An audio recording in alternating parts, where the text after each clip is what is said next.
Hi delicious peeps! Welcome back to our channel. For this video, we will show you where we've been on our second day in Edinburgh. Our first stop was Edinburgh Zoo, which is popular for families wanting to get up close to over 1,000 animals. Some of the most popular attractions are the penguin walks and getting to see the resident giant pandas. Other animals we've enjoyed seeing here are the tigers, lions, monkeys, and chimps. Edinburgh Zoo has the distinction of being the only UK zoo park to house koalas and pandas, and was the first to breed penguins. As you may know, pandas only eat bamboo trees.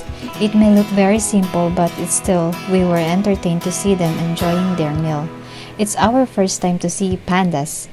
It's just so amazing because we just only see them in the movies or in geographic documentaries. We're so glad to see lots of animals for the first time in the zoo, including these chimpanzees who are very playful.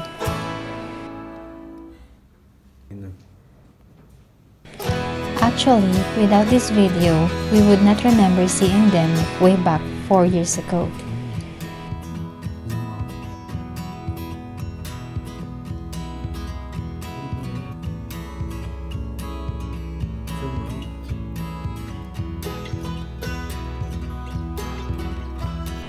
One of the many surprising things to see when you are on a slope part of the zoo, when you look back, you will see the snow cap of the highlands, which is of course not part of the zoo.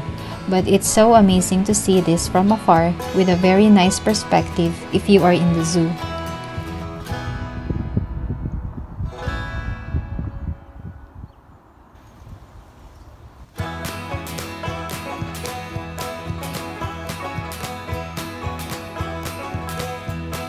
It was such an amazing experience as well to see a rhino.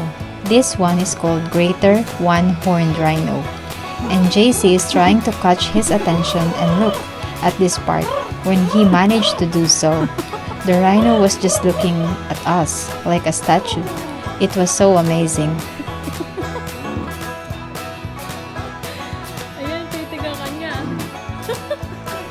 Apart from on land mammals, you can also see sea creatures, including these penguins. This was also our first time to see one up close. Although we cannot really touch them, but seeing them few yards from us was such a great experience.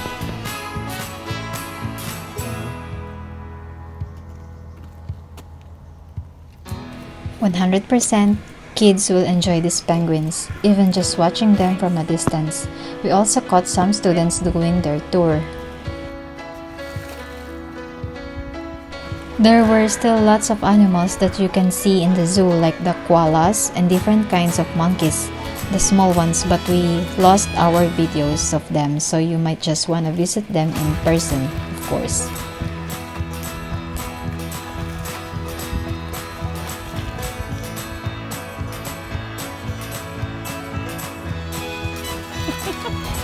Unan sila.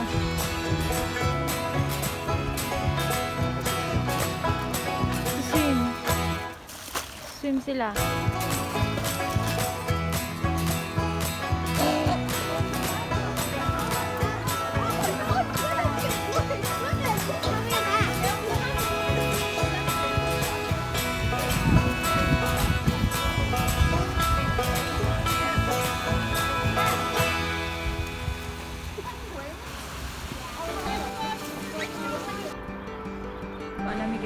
After enjoying different animals in Edinburgh Zoo, we went to the Royal Botanic Garden, which was not very easy to find.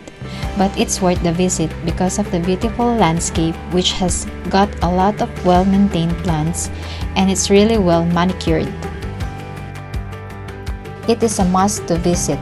Entrance is free and it's a beautiful place to spend a couple of hours if the weather is good. This garden is one of the finest botanic gardens in the world, a pleasure for all the family. The garden offers fantastic views of the capital's skyline featuring Edinburgh Castle and is located just a mile from the city center. We really enjoyed wandering around and took photos together.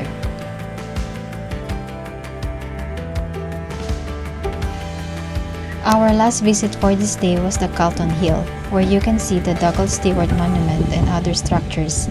Of course, the overview of the city is one of the most stunning experiences you can have visiting this part of the hill.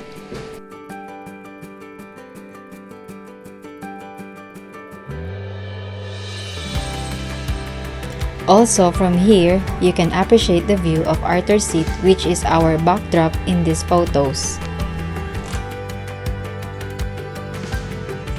Arthur's Seat is an ancient volcano which is the main peak of the group of hills in Edinburgh, Scotland, which form most of Holyrood Park, described by Robert Louis Stevenson as a hill for magnitude, a mountain in virtue of its bold design. The City Observatory is the largest building and was an astronomical observatory on Calton Hill. It is also known as Calton Hill Observatory. It was designed by William Henry Playfair in 1818. Long closed as an observatory, the space has recently reopened in November 2018 to the public as a contemporary art exhibition center.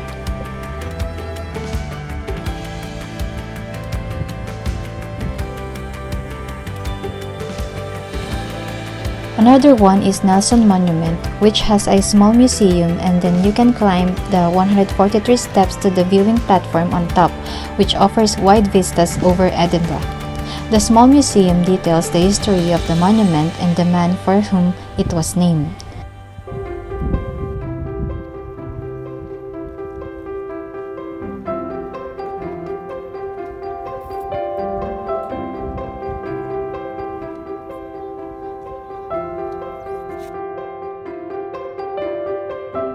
The National Monument of Scotland is the Scotland's national memorial to the Scottish soldiers and sailors who died fighting in the Napoleonic Wars. And on our way back to our Airbnb, we just enjoyed the walk and of course had our dinner in Nando's, so we can just wash up and go to bed when we reach our Airbnb place. And that's it. Thank you guys for joining us in this one, and we're hoping to be able to visit again Edinburgh in the future during the summer time of the year. Always remember to share your smile and spread the love because life is delicious.